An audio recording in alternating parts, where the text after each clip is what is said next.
En este video haremos la crítica sin spoilers de la película Love House, No hay tiempo para espiar. Acompáñame mientras analizamos los aspectos más destacados de esta emocionante aventura de Lincoln y su familia. Y para los que no me conocen, yo soy Renerdo, comenzamos. Película recién estrenada en la plataforma de Paramount Plus y en el canal de Nickelodeon, la cual cuenta con una duración de 81 minutos y se encuentra en el género de la animación, la comedia y la aventura, donde la sinopsis nos dice que Lincoln y los Loud están encantados de dar la bienvenida a la nueva abuela, es decir, Myrtle, a la familia, con una celebración de una boda tropical. Pero desafortunadamente los festejos se truncan cuando un viejo némesis del pasado del agente secreto Myrtle aparece en la isla. Y obviamente Love House, No hay tiempo para espiar está basada en la popular serie animada de Love House de Nickelodeon. Muy bien, dicho esto, empecemos con la crítica del elenco, donde regresa la gran mayoría del elenco de la serie original de Love House, incluyendo, claro, al actor principal que interpreta a Lincoln Loud, es decir, Bentley Griffin. El único cambio que hubo en las voces en inglés fueron las voces de Albert y la voz de Myrtle, que fueron reemplazadas por otros actores. Y algo muy similar pasó en la versión doblada al español, que básicamente casi todas las voces originales de la serie animada regresaron. Así que en este caso a ambos les voy a poner palomita porque me parece que hicieron un excelente trabajo. Y francamente no se siente mucho la diferencia ni en la versión en inglés ni mucho menos en la versión en español. Muy bien, ahora pasemos a la crítica de la dirección realizada por dos directores. El primero sería Kyle Marshall, el cual anteriormente había participado en varios episodios de la serie de Love House, realizando diferentes trabajos como storyboarder y director de varios episodios, tales como Recibe un mensaje, El punto dulce, Detectives o Consecuencias y Es una casa Loud, Loud, Loud, entre los episodios más conocidos. Y el otro codirector de esta película viene siendo Dave Meehan, que al igual que el otro director ha trabajado en varias películas como artista, incluyendo la película de Pingüinos de Madagascar, Trolls, The Boss Baby, The Lego Batman Movie, entre las más conocidas. Y otro dato curioso de este director es que él se planea que dirija la película de Plankton the Movie en el 2025. Obviamente basado en el famoso villano de la serie animada de Bob Esponja, que francamente sí me llama mucho la atención. Espero que haga una buena película. Así que como ves, amigo, francamente ambos directores son bastante experimentados, tanto del lado artístico de la animación como también del lado de la dirección. Así que me parece que en este caso hicieron un trabajo bastante cumplidor y sí, les voy a poner palomita a ambos directores. Muy bien, dicho esto, pasemos ahora a la crítica del guión realizada por 4 escritores. La primera sería Brendan Chapman, la cual trabajó como coescritora en la película de Braid del 2012 con Pixar. El siguiente coescritor vendría siendo Bruce Graham, que es el que tiene más experiencia escribiendo diferentes películas, tales como El asesinato de dos amantes del 2020, Cedar and Co del 2013, Una oportunidad para el amor del 2011, La mejor época del año del 2008 y la película más conocida sería la película animada de Anastasia de 1997.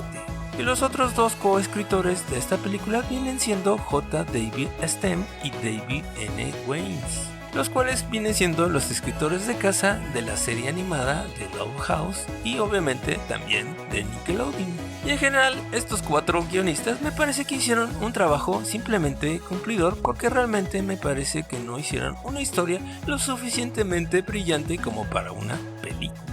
Porque en este caso, esta película se siente como si fuera un capítulo regular de la serie animada de Nickelodeon. Porque en este caso me parece que hicieron un trabajo bastante continuista, no se arriesgaron prácticamente nada y hubo muy pocos giros en la historia y francamente todos están en la parte final. Inclusive me parece que hubo mejores capítulos en la serie animada, o al menos en este caso mejores escritos que esta película. Así que perdón, pero sí me dio un bajón porque yo esperaba al menos una historia un poquito más pulida. dado que esta era la película de la serie y no un capítulo de la serie. Y en este caso, amigo, no me malentiendas, me parece que hicieron un trabajo pasable, pero sí me decepcionó bastante que no le echaran un poquito más de ganitas a esta película, porque realmente creo que los fans se merecían un poquito más de esfuerzo en este caso. Muy bien, dicho esto, pasamos a la crítica de la producción realizada por las compañías Nickelodeon Movies, Paramount Animation y Devin Skinner Production,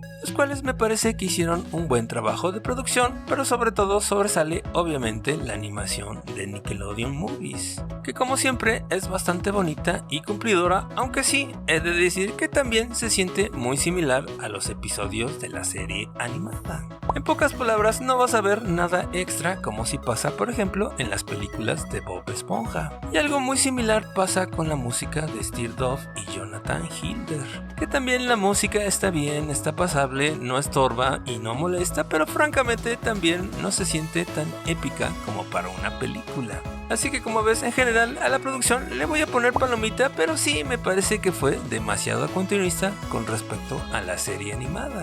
No hay nada que me diga aquí que está mucho mejor hecha que la serie animada de Nickelodeon. Muy bien, dicho esto, pasemos ahora a lo bueno y lo malo de la película de Love House, No hay tiempo para espiar, del 2024.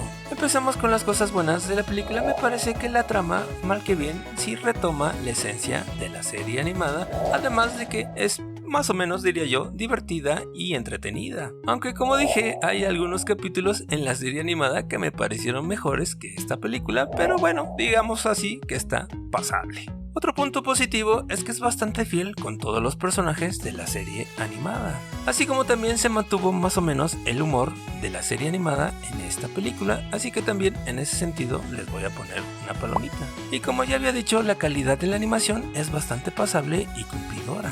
Muy bien, ahora pasemos a las cosas negativas de la película. En este caso, el primer punto para mí es que fueron muy poco originales. Realmente en esta película se fueron mucho a lo seguro y a lo que ya había funcionado en la serie animada y no quisieron inventar absolutamente nada. Otro punto negativo para mí es que se mantuvieron demasiado predecibles. Realmente hubo muy pocos giros en la trama y casi todos fueron al final de la película, que obviamente sí estuvieron bien, pero yo hubiera agregado al menos 1 o 2 giros al principio o a la mitad de la película.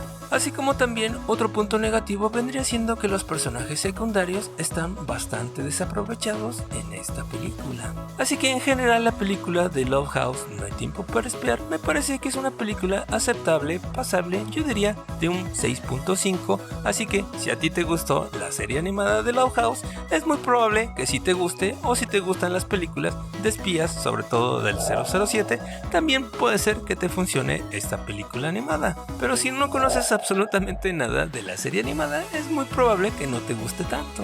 ¿O qué piensas tú, amigo? Te leo en los comentarios. Por lo pronto, no te olvides de suscribirte, darle like y compartir este video con tus amigos. Esto nos ayuda mucho a seguir adelante.